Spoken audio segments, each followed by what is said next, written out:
Alright child, the cover image is taken. Put them back in quick. And then we'll shoot this video. Look at that. Nice and gentle. Yeah, there's a good difference there.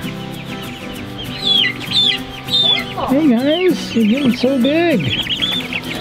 Still got a while till you can join us for dinner. But you're getting big. How are you? Yeah. Wow. So is that 4 weeks ago or 5 weeks ago? There we got them. 4 weeks ago. Alright, so welcome back to the Abundant Harvest Homestead. I am Papa Pepper, currently your off-camera narrator, and who are you? Pinky Pepper. What do we got in here? 96 or 97 meat chicks. Is it 97 or is it 98? 97? Okay, so 97 meat chicks. 4 weeks ago, we picked these guys up the day they were born. Alright girl, what do we got? We got the chickens. Got 100 little chicks and they are big, healthy, and yellow. And we got 1,500 pounds of feed. That'll be great. Look at them go. Now let's get them home.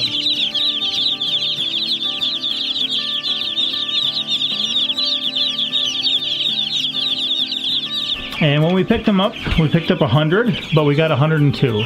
Since then, I think we've lost 5. Which, all things considered, is not that bad. A lot of them are doing really good. And we also got a special video that we've been working on. What's that video about? How long it takes them to grow to butcher size or weight or something. So what are we doing for that video? We weigh them every Monday, which is when they were hatched. Okay, so just to give some perspective, these guys are 4 weeks old. When we picked them up, we also picked up 1,500 pounds of feed. That 1,500 pounds of feed was split up into 4 barrels. 4 of these barrels, that's about how high they were. And we just put the rest of the first one into here, so they're pretty much done with it, and some may have come out of this bucket. So pretty much at this point, assuming our barrels were even, they have gone through 250 pounds of feed in just 4 weeks. And do you remember about what they weighed at first?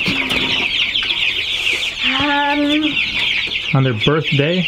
I don't know. Weren't they all just under 2 ounces? Something like Like that. 1.7 ounces, 1.6? A lot of them were like that. Is that the one that's growing the slowest? Yeah. So this one's still the most yellow. It's growing the slowest. Did we give it a name yet? Albert Einstein or something like that. Albert Einstein, I guess. So you can see it compared to one that's growing faster. So each week we're just picking the biggest ones. I will roll a little bit of a clip of just one when it was on its birthday, and then one at 4 weeks old. 1.6 ounces. Well, 1.9. 1.9. 1.6. 1.7. We got 17.3. Okay. 19.8. 19.9. 20.0. 17.4. Okay. 16.7. 20.0. 19.9. Okay.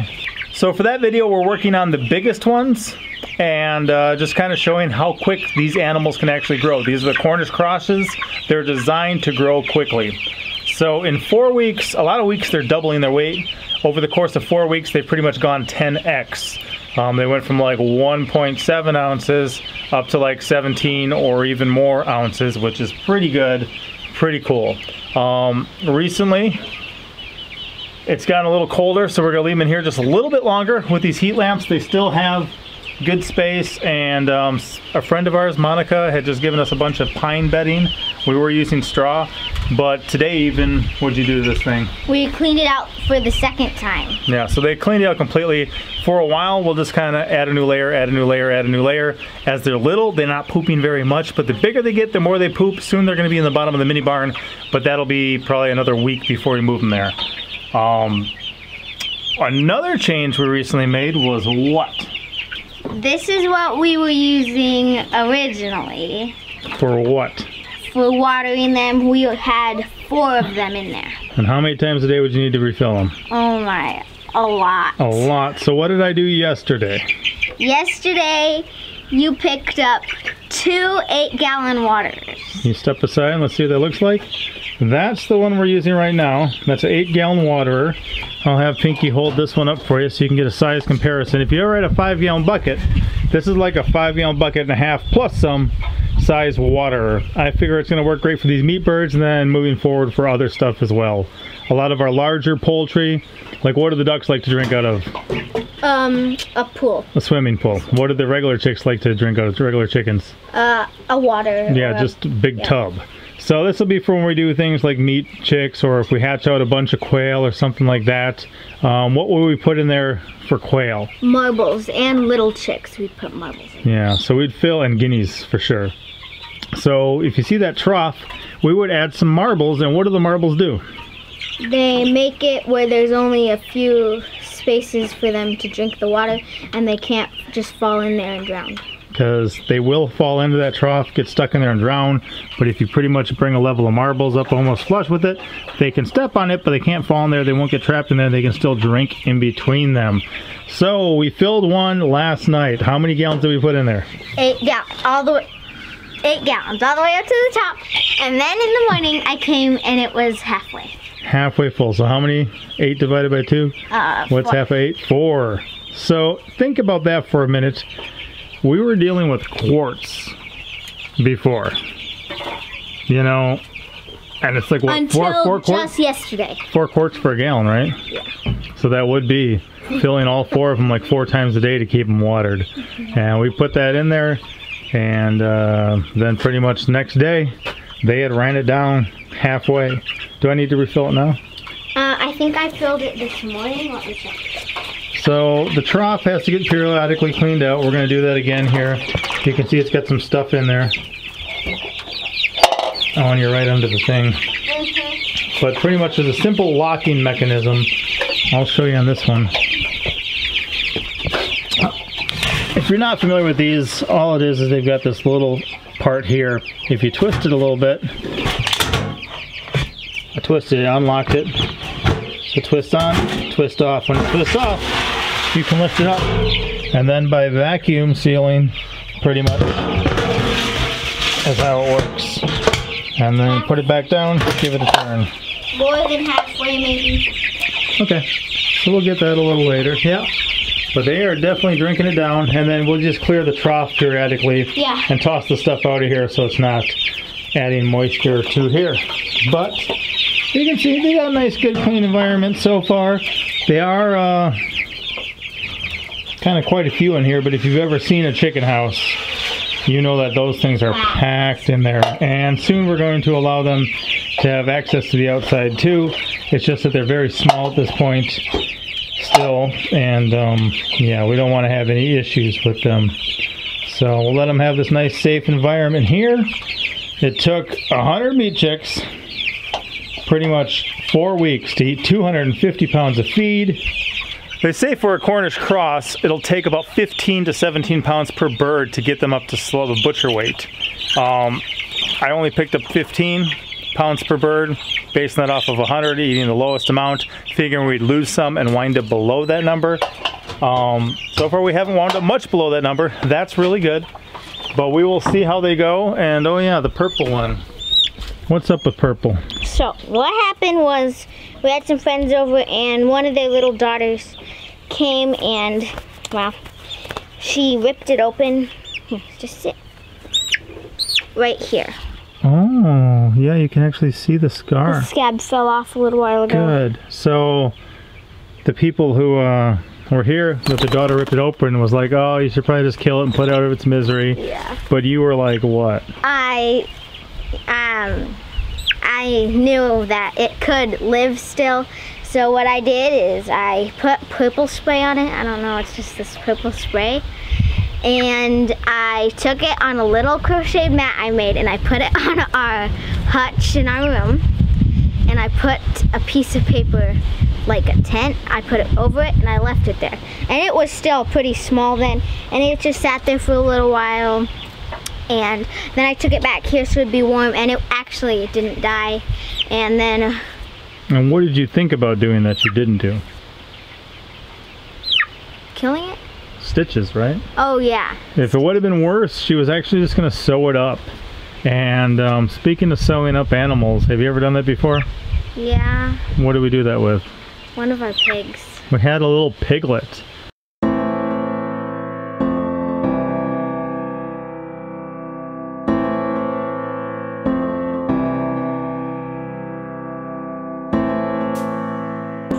Alright guys, Papa Pepper here with Red Pepper, and this is Bobo. Bobo's a little excited right now, but we just want to do a quick update. Here's the stitches that we put in. Now we took the stitches out before we left, but as you can see, that whole tear that was across here is now completely healed up, and Bobo is doing great, so we're gonna happy about that.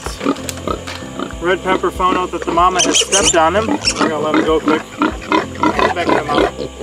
But we knew it was Bobo because of that little crooked tail. One of the 2 pigs we actually named, and the rest of them are all doing really good. Bobo and Sheila. Yeah, Bobo and Sheila were 2 that we named. So what do we use to stitch that pig up? Fishing line. Fishing line, and what else? How do we get the fishing line through the skin? Needle. A needle. What kind of needle? Sewing needle. So with the amount of skin that was cut open and the flap that there was, we wanted to make sure that that was able to heal. So did you ever stitch up a pig before?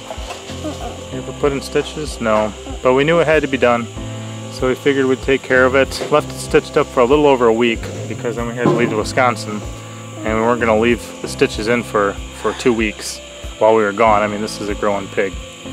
So thankfully everything went well. And although it wasn't all fun, was it?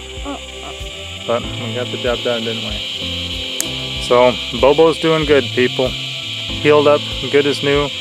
Just got a little scar on its hind quarter there. So, all right, pop out.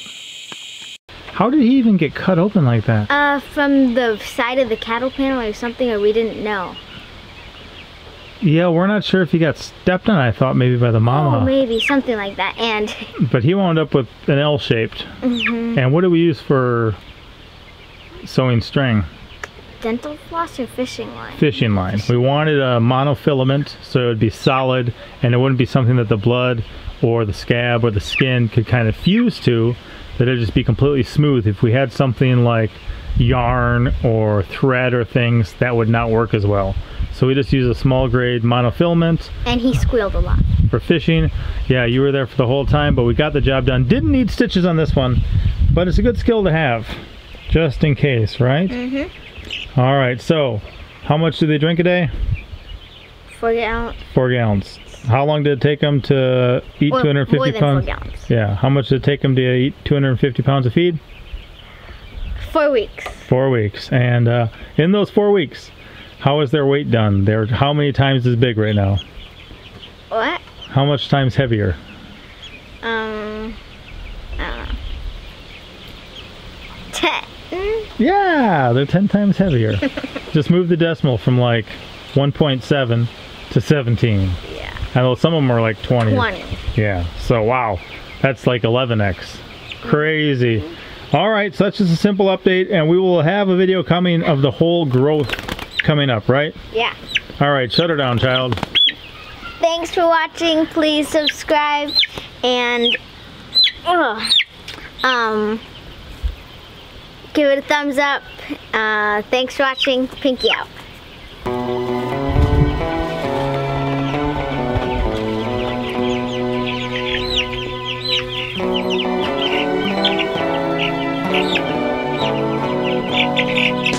Doing movies, yeah.